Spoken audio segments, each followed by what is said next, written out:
Alright, what's up everybody? Welcome back. It's another MMA YouTube video. It's just me today. Milo will be joining me shortly. Will did not end up catching the UFC Kansas City card, so he's not going to be here. It's just going to be me and then Milo a little bit later. But yeah, UFC Kansas City, it was a good card for the most part.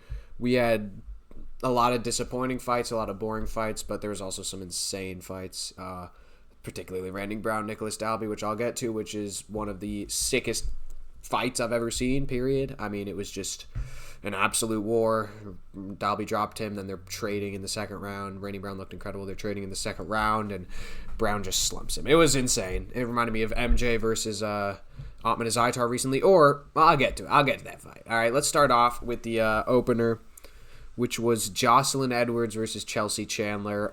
Pretty much a nothing burger of a fight. I predicted Jocelyn Edwards to win by decision. She actually won by first round KO, right? First round, yeah. So that was pretty dope. Next fight, Timmy Kwamba versus Roberto Romero. So I only caught the end of this fight. Crazy. Like I literally caught it as the finish was happening. So I don't really know what happened. To be honest, I don't care that much. This was a pretty low-level fight. Romero... It seemed like even on strikes, Kwamba seemed like he looked good. He got busted up a little, but he got a sick. He hit him with a knee, and then he ended up going down, finishing him.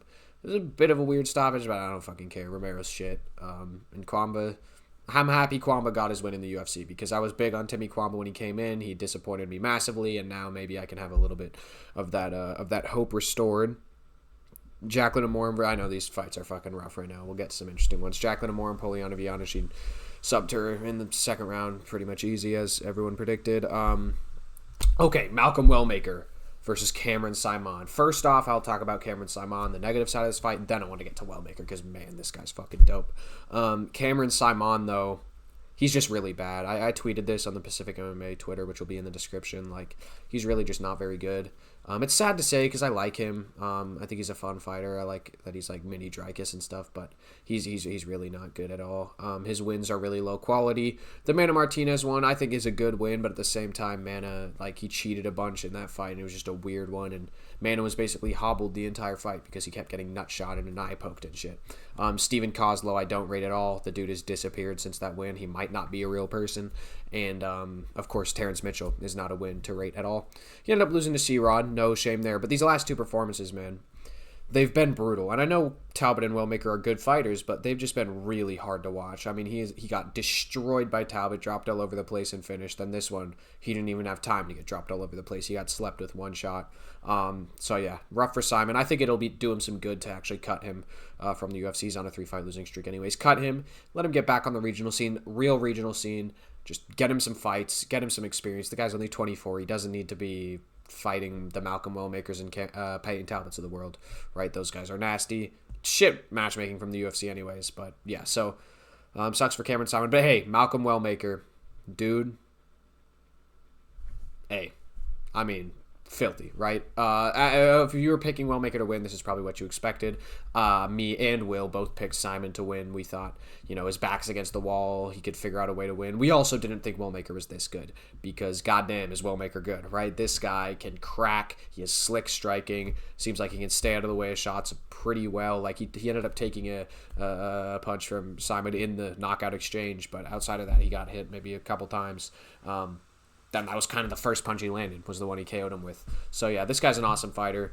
Really sick, just KO ability. And yeah, I don't have much else to say on him. He's dope. I'm really excited. We might actually have a video coming out soon on some prospects. Wellmaker would definitely be on there. Damon Blackshear, Alatangeli. I'm really happy about this one because I like Damon Blackshear. I'm happy I had a win. And I kind of called it to a T. Of course, I ended up saying Damon Blackshear by KO, but a lot of people were picking him to win on the ground. I said, no, he's going to win on the feet. He has a crazy reach advantage. He can crack, and Alatangeli is like short and stocky. He'll be hard to take down. Blackshear didn't shoot a takedown, or he might have shot one. No, I don't think he shot a takedown. Like, he really just chilled out, stayed at range on the feet. Of course, the size discrepancy I would like to mention was unbelievable. Like, one of the craziest size discrepancies I've seen in a fight, period. It looked like 2 or 3 weight classes apart. But yeah, just a great performance from Blackshear. I wish he got the finish, especially with how this was kind of a layup. Like, he was a minus 500 something favorite. Like, I wish he got the finish, but hey, got my prediction right. I called it, which I'm pretty happy about. I love when I call a fight right.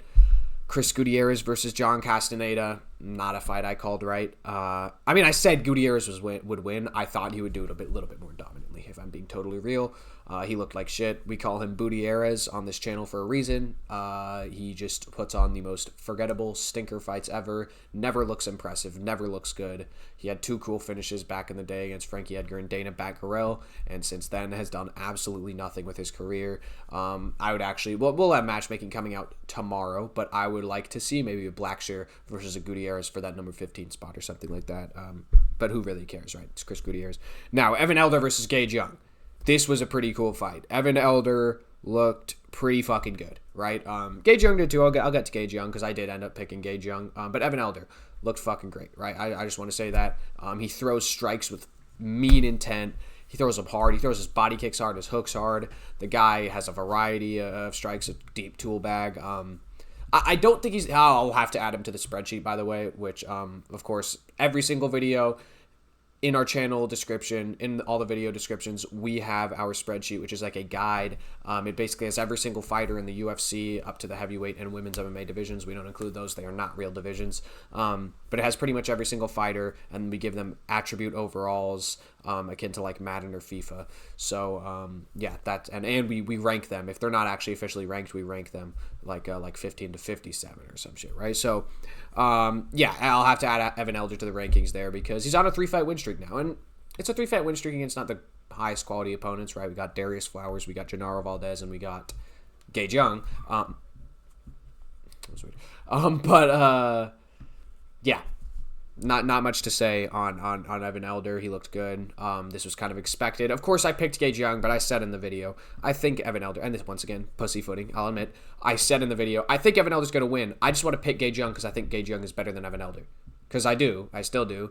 I think he looked bad. He looked like he wasn't ready for the bright lights. He didn't really throw punches. He didn't throw strikes. He was not very aggressive. He was just kind of being on the defensive. But he still looked good. I think Gage Young is really good. I was kind of just picking him off principle. And I know I got the pick wrong technically. I'm fine with it. I went 10-4 on this card, which is okay.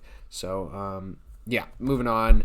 Matt Schnell, Jimmy Flick. I don't want to really talk about it. It was a decent fight, though. Fun ground exchanges. A lot of guillotines. You know, Dustin Poirier. I tweeted this out. Dustin Poirier probably loved that fight. But, yeah, just not much else to say. It was all right. Yeah. All right. Milo!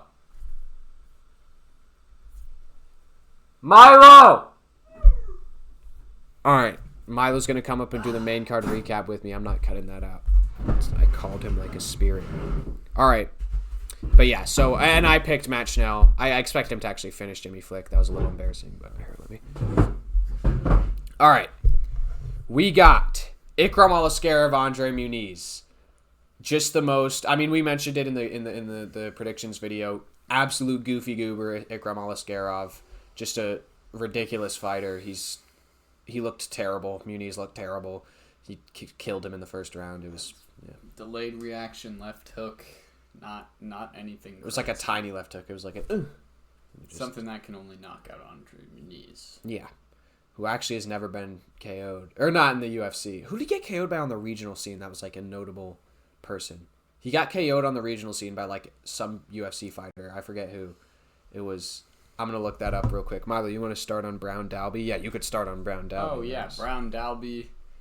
My opinion, dominant performance from Randy Brown. Aside from the drop, he got controlled. I think he was just being smart. He knew it was pretty short time. It was Azamat Mirzakhanov, the taxi driver. Anyways, great performance from Randy Brown. Great knockout. Hurting Dalby bad the whole time. Getting out of the way of almost every shot. Dalby's strike percentage had to be super low. Not bad from Dalby. He got in and landed a shot, controlled him, and tried his best to get a finish when he could. But he was never going to beat Randy Brown. The speed, the range, the inability to implement anything on the inside because Brown's head movement is, in my opinion, the best at welterweight. He just really needs it because of that chin issue.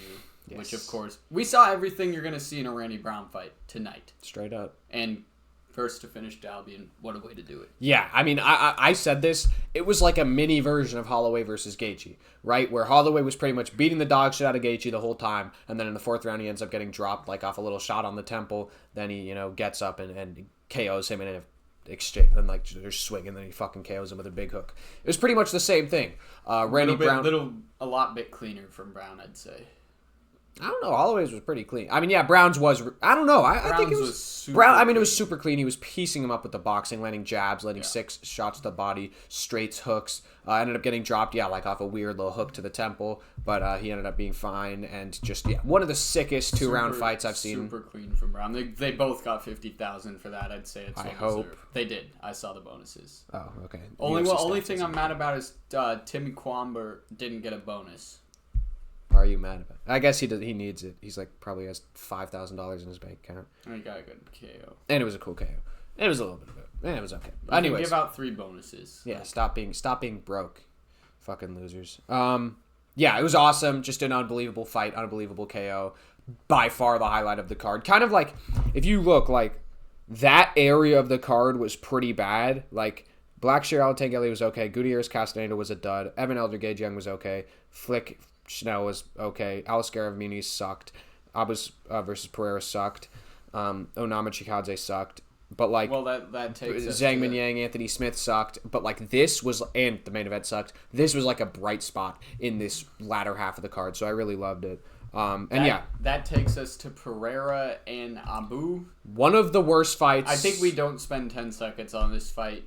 I just want to talk about how bad it was. It was one of the worst fights I've ever seen. In my opinion, the worst display of mixed martial arts ever. That's a good way to put it. The worst display. I mean, if this was someone's first MMA fight, they would never watch MMA again. You know what I mean? So what it is Michel Pereira is not an MMA fighter, and Abu Smagomedov, I think he's probably got an immunodeficiency, something he really can't put it together ever. I want to say, I by the way, I forgot to mention, I called the Brown fight perfectly, so I want to say that. I think it's time for maybe Abu and Pereira to both call it quits, especially Pereira's going to stop coming out in the first round like he does. It's the same thing with Johnny Walker. I say they both call it quits. They said that on commentary. They said that it's a good idea for both of them to retire. And that was a good point. I don't remember which commentator said it, but yeah, like Johnny Walker and Michel Pereira, like they lost who they are. Like, dude, if you're not gonna smoke guys in the first round, like he could have easily smoked Abus in the first round. Abus looked like shit. Yeah, you know. I think when you lose that, when you're a guy like that, you gotta just retire. The explosiveness is gone. Only difference between Pereira and Walker's, Pereira probably has a little bit of a chin, but it's okay. I think he should still retire. He had a great win streak, but his time is up. Yeah, I agree. Just super disappointing fight. I thought Pereira was going to KO him in the first. Anyways, David Onama, Giga Chikadze, another fight I called to. By the way, my prediction on this card, I only went 10-4, but like the fights I got right, I called to a fucking T. We'll get to the main event. I called this fight perfectly. I said Giga was going to look really good in round 1 and just like look like old-fashioned Giga, piecing him up with the Giga kick, right? Then Onama was going to basically dog it out in the last 2 rounds, just get inside. I didn't really anticipate the grappling to be as much of a factor as I was. I thought like maybe he'll implement it a little, but he really won the fight with the grappling. But yeah, good performance from Onama. He's not very good. I still think there's so many featherweights that are like much better than him, but it was a fine performance. Okay fight. It was a pretty shit fight, but yeah. I actually think a little differently. I think Onama is a very good featherweight. I think a lot of where you're seeing in the boring grappling from him is Giga stalling. He wanted the fight to be stood up. That wasn't just Onama. No, absolutely. All the time. That happens all the time. I think Onama did better on the feet than he's going to get credit for. Because when you're fighting Giga, no one can beat Giga on the feet at range. That's not something people do. Arnold Allen managed it. Arnold Allen is probably a top 5 featherweight in my opinion, skill wise and just in general. I think you can get Yair and Ortega out of there, and who shifts in probably Allen and Aljo, I suppose, unless Movsar's outside of the top 5. Are you? I mean, I don't know. Top 5 featherweights. Let's just run them off real quick. Alexander Volkanovski, Diego Lopez, Movsar Evloev, Arnold Allen, and Aljamain Sterling. It's that easy. Yeah. Yeah. Max and Ilya are lightweights. Lightweights, Yeah. so yeah. But yeah, so it was whatever. I actually think if Onama wins another fight against maybe he beats an Ige or I don't know. Pitbull. Who? Pitbull. Maybe he wins one of those fights, him and Allen, that's a good matchup. I guess it would be pretty fun. They'd probably throw down. I think that's actually a good one matchup. One would get KO'd. I'm a little bit higher on Onama. I still think he's good. I want to see Pico versus Arnold Allen, but if we can't get that, I'd love to see Onama Allen. Just that would be a fucking war. Both of those would be absolute wars. Maybe we get Pico Onama. Who knows? I don't know. Onama, he doesn't really have star power. I don't know. His last 2 fights have been, for me, my reaction has been really? Even though I called this, I thought he would dog it out and hurt Giga a couple times and kind of make it a war on the feet and end up winning. He just took him down and sat there. And yes, Giga stalled. This is what fighters do, by the way. This is what strikers do in MMA. They sit on the ground and stall and then bitch and act like, oh, he's boring. He just holding me down. Yeah, well, especially something. I think people do have to understand, Giga Chikadze is really a different animal on the feet.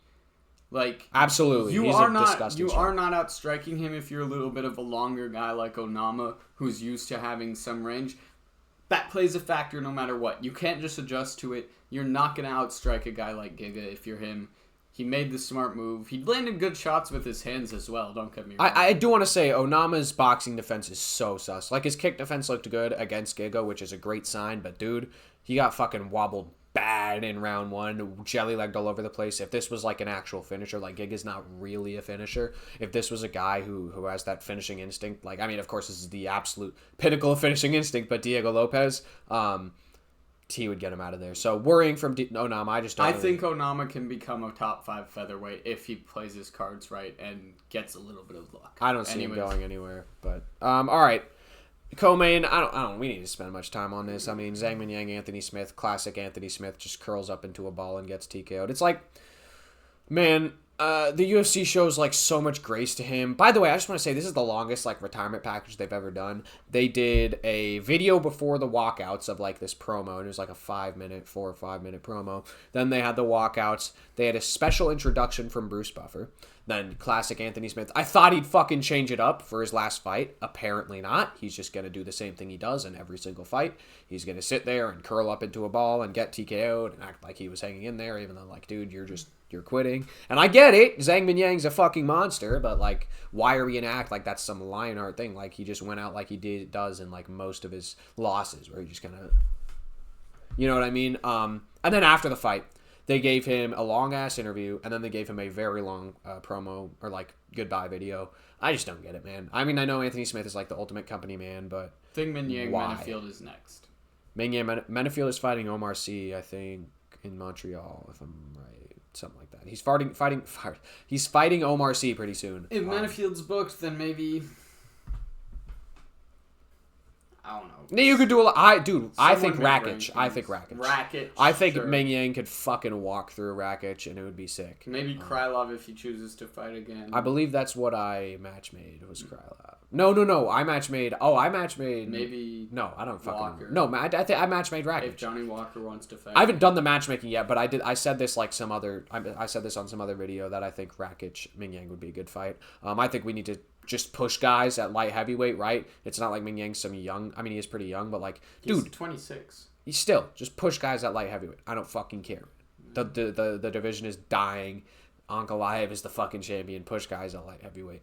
All right, yeah, that's it. Really, just disappointing from Smith. I don't want to say disappointing. He doesn't do this every single fight, but I thought I don't know, man.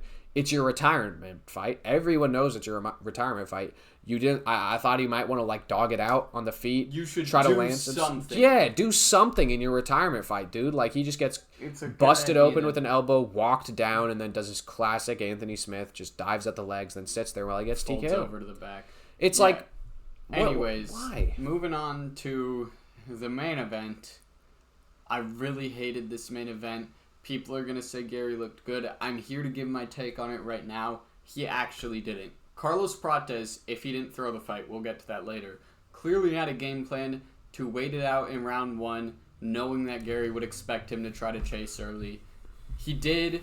Gary threw the high kicks, maybe got his arm a little tired. He didn't do much. He threw a few high kicks and failed to take down. It was a free round 1 for him. He did great in rounds 2 and 3. Then he loses round 4. And then Prates arguably 10-8s him in round 5. If he threw a few more shots and didn't get the finish, it would have been a 10-8, making this an arguable draw. I do want to say... Arguable draw, so therefore bad performance from Gary. Have him fight down one more time. That scenario doesn't make sense because if Prates threw one more strike, he would have killed him. That is something Milo mentioned, and that is something I want to talk about. It is something we tweeted about. I'm surprised it's not getting a little more attention. Carlos Prates threw the fight. And I don't think there's any more...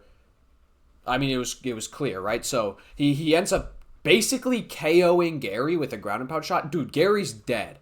It is rare that you see a combination of tired and hurt that bad. I mean, he was dead. It's rare you see somebody that hurt that isn't getting finished. I can't actually think of a time in my fucking head that I've seen somebody that hurt that didn't get finished. Besides maybe like Zellhuber and Ribovics. But even then, Zellhuber was up and had his hands up and was, you know what I mean?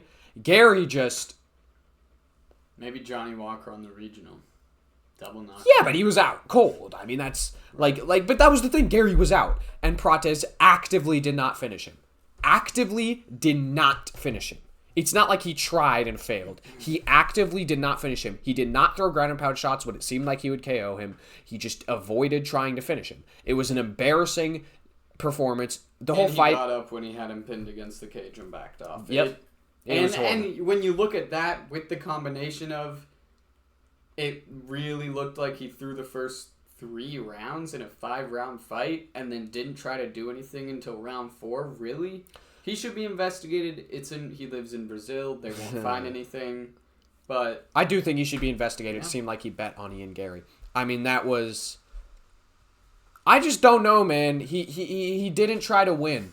There's no... Watch that 5th round. If you are telling me that is a man who was trying to win, you're wrong. He did not try to win. He killed him. And he was dead on the canvas. On the flip side... Yeah, well, for one, you can't go from the vicious ground and pound that he had when he puts him out to just not being able to throw a shot. I've been dead gassed with staff in a fight before. You are never that tired. If you hurt someone, you can always go. It's adrenaline. If you hurt somebody, you can always go. And Milo's talking about amateur fights. Yeah. Dude, we're talking about you are the number 13 welterweight. You have the number 7 welterweight dead to rights. If you beat this guy, you get a number in contenders fight, and you have this massive wave of fighting nerds hype. There's no like, oh, I need that's the motivation is there. All you need to do is finish him by throwing one more strike. You're getting your hands through, even if it looks like this. Yes, even if with Prates' power, that would KO that hurt of an Ian Gary. I mean, he was dead to rights, dead on the floor, done. And Prates did not even try to finish him. He stood there while Ian Gary could recover. And I mean, it was embarrassing. And yeah, like Milo said, I think it was a good performance from Ian Gary for 3 rounds, of course. The 4th round, he looked like shit. The 5th round, he died.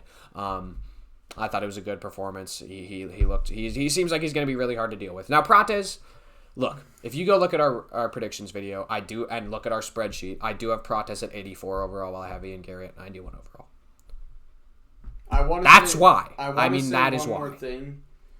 If Prates did not throw this fight, and there's no gambling involved, no intentional lack of... whatever it may be, if he did not throw this fight, this is bad for him. It means that people can get into his head. Because if he didn't throw the fight, it means that Gary was in his head. It means that the takedowns were in his head. It means that he doesn't like running into kicks when he's trying to get off.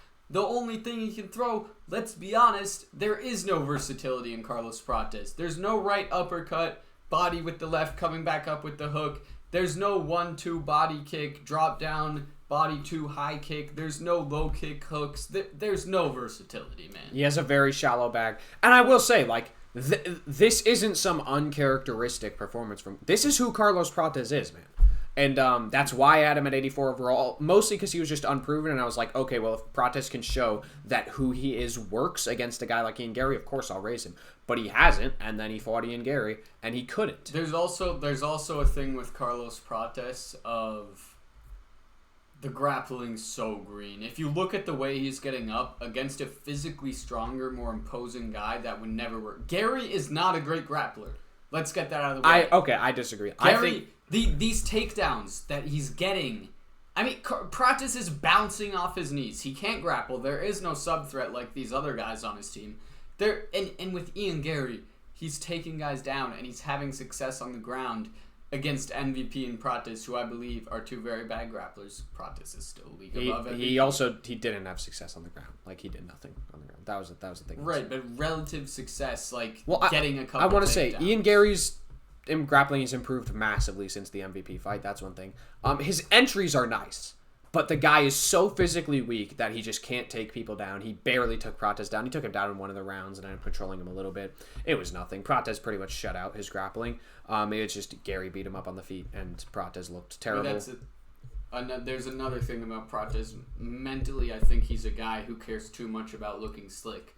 He's so focused on making sure he can shut Gary and defend these takedowns easily.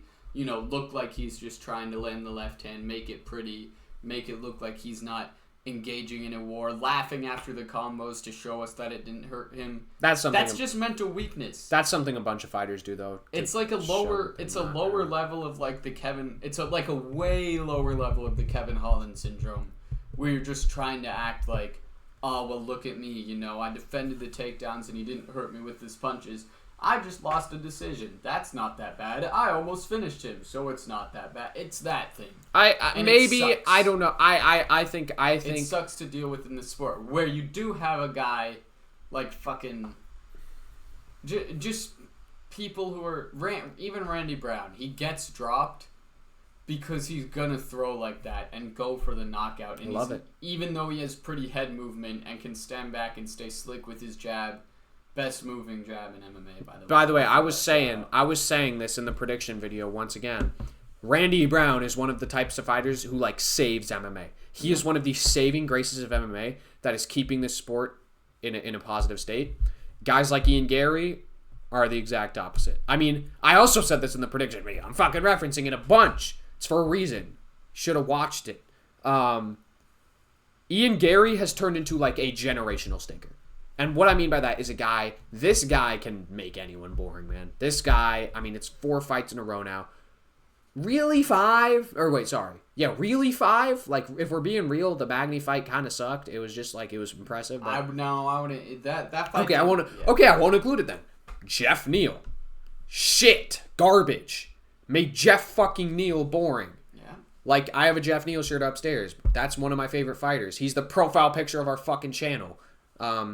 Jeff Neal made him boring. Made MVP boring. Not the most impressive, but it was the way that he did it. Made Shavkat fucking Rachmanov boring, which of course Shavkat contributed, but still. Then made Carlos Prates boring. That's 4 in a row where we are just seeing this guy is a generational stinker, man. He can make anyone boring. He's just got that ability, but he's 3-1 in those fights. Here's another thing about Ian Gary. He point fights. He hasn't gone for a finish in some time other than the RNC attempts, the 2 RNC attempts. He hasn't gone for a finish on the feet in a long time. And he landed a 5-piece on Prates, where he landed a clean uppercut and Prates is on the fence. Still shelled up. What does Ian Gary do? He backs up and smirks because he doesn't want to finish. He will resign to a decision. He'll always be that guy. I say we have him fight down until he gets a finish because he really will fight anytime, anywhere. I think Buckley Usman winner is so obvious.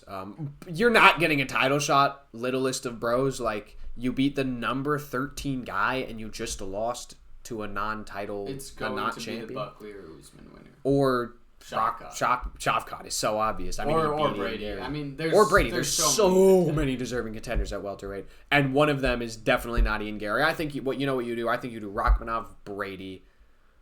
Depending on how active Bilal wants to be, or JDM, whoever wins that, you do. And then if fucking JDM wins, Islam is moving up. It's a disaster at welterweight, man. There's 5 deserving contenders. One of them not being Gary. Well, what?